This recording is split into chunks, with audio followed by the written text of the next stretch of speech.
Hello everyone, my name is Relax and Panic, and this is another reaction to Steins Gate Zero. It is episode 15, and you know what to do, as always. If you want to see the reaction itself, go down into my descriptions, follow the links, replace the circumflex dot parts with real dots, and enjoy. Once you've done, feel free to come back here and hear out my thoughts about this episode. So, see you soon. For those that came back, welcome back. Now, that was a nice one. I really liked this episode. It was, focused on Daru in the end. There were other persons in, there was, other information in as well, but in general, it is a Daru and a Yuki episode. It's about them finally getting closer. And in my opinion, about the overall theme, you be you. Don't try to be anyone else. But that's something I will discuss about. So, we have a nice start. It's once again a meeting of everyone here. This time it didn't go haywire. But in the end, it was Suzuha realizing the fact that her parents are not meeting up anymore, as they possibly should be. And they tried very nicely. They played the Back to the Future card. I really like that. So she has a picture of her mom and herself, and I think it was Faris who edited the picture or changed it a bit that it looks like she is fading out there. So like they did in the Back in the Future movies where Marty McFly and everyone around was removing from the picture, was fading out, because they were not born, because their parents were about to never ever come together. So I like that. It's about to a classic, to a great movie, which I think. And yeah, very well done. And I was like, I did see that before, but the heck where? And then Daru, being the one that he is, picks on it instantly. Wait, isn't that Back to the... And she interrupts him. I really liked it. But that was the one I needed. So it was like, it was, yes, Back to the Future. Okay. My major and most liked sentence in this episode, I commented it already when I reacted, was, "No future awaits those that refuse action."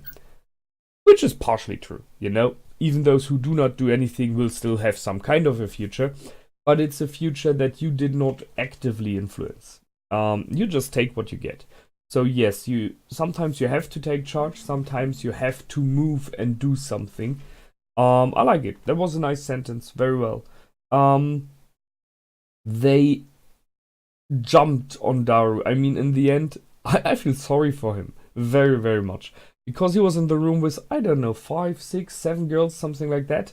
And, I mean, they're all good at heart. They really try to help him. It's not that they are, like, being mean or anything. They really do like him, all of them. And, in my opinion, that tells us something about Daru already. I mean, he is very creepy. He is very own in his behavior. And his comments are sometimes at the edge to being...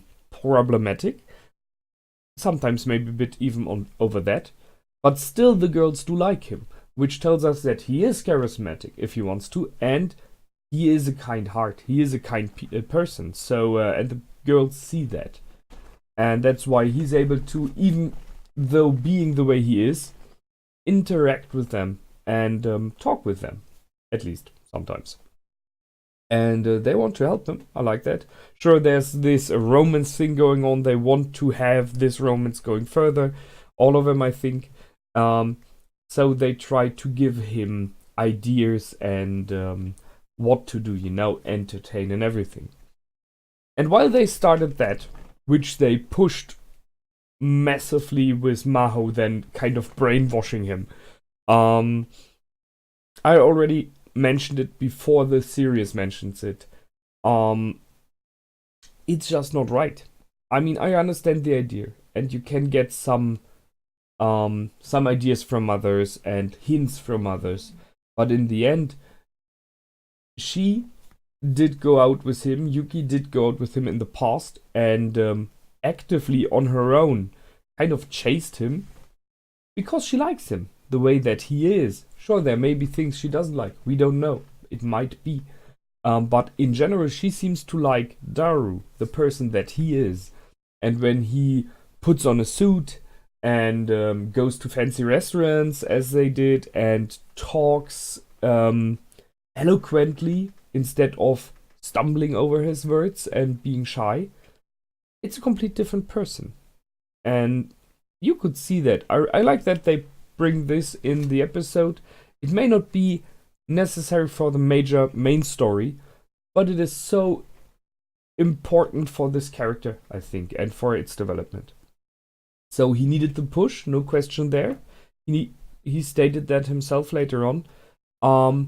But being not himself, it just felt weird. And sure, the going down on a knee was way too fast. I mean, whoa. That was like, holy heck. Give her time. Give her space. So she stopped him there. She ended the situation. And I can see that he's heartbroken about that he's hurt about that.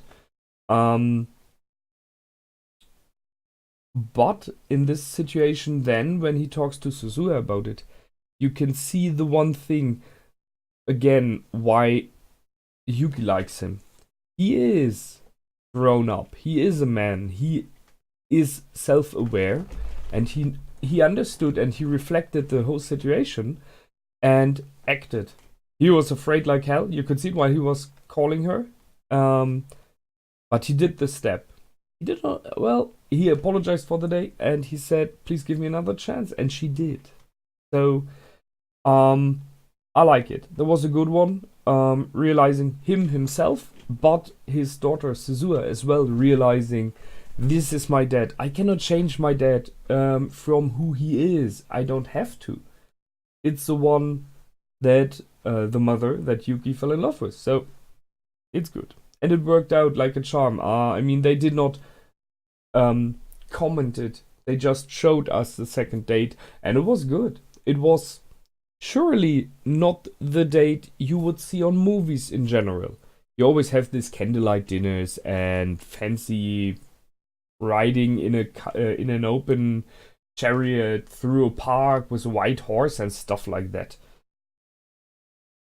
But then that's not him, and that is not her.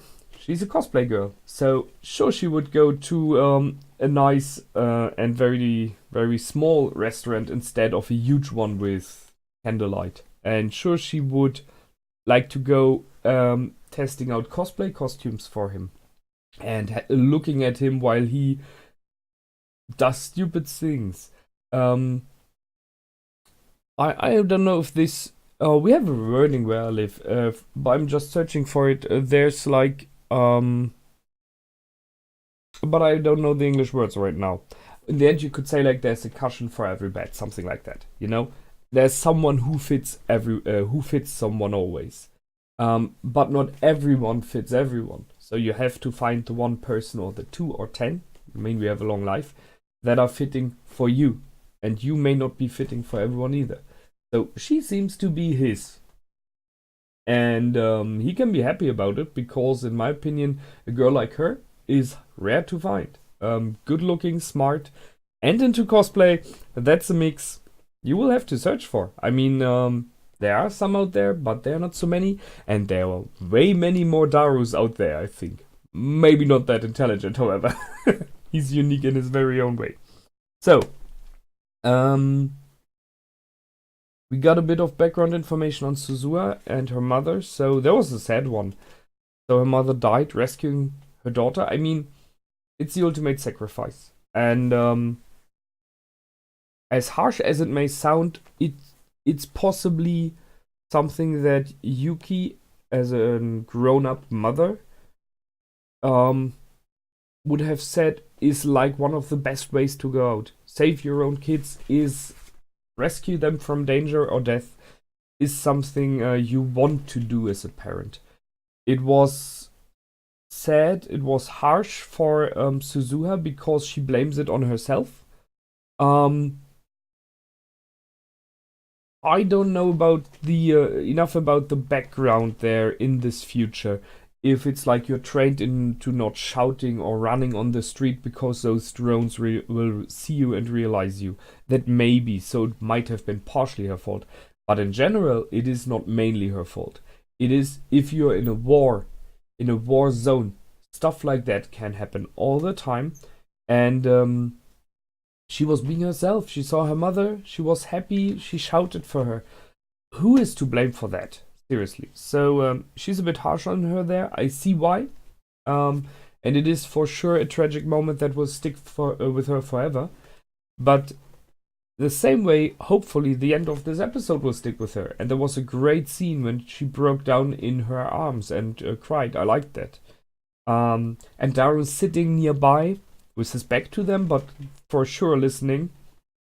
With his, this hand gesture. I'm not sure what he was thinking about in this moment. When he had the hands open, I was like, if they would imagine a baby in there, that would be very fitting, because there will be the day when Suzuha will be born.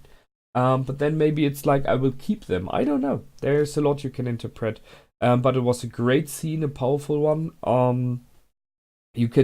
You feel that Yuki senses a connection to Suzuha. She is possibly not aware of the direct connection, what it is. So she thinks that she's the sister of Daru, but still there's a much more closeness in there than would be normally. So she realized it and she accepted it. In many ways, like Mayuri did in the last episodes with her own daughter. That she just accepted it. I don't have to understand it. I will accept it. That was a good one.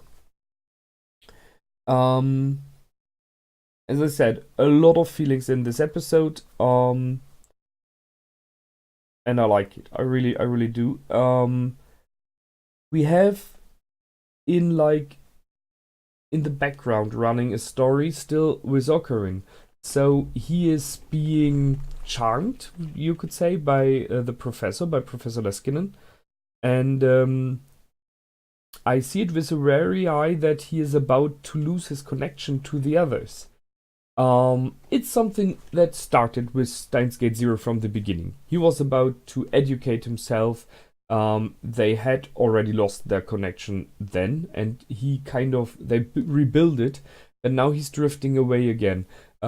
Looking towards America, going there, studying over there, working with and for the professor, being charmed by him, having his very own agenda, because he is kind of removed more and more from the storyline about the time jumps, because he wants to end this. He wants it to be over. But where he's drifting away from as well is Mayuri. And they showed that very clearly. We had 2 conversations of those 2 in this episode. The one is she calling him, and you could see it was from a secluded room, kind of in darkness. So she didn't.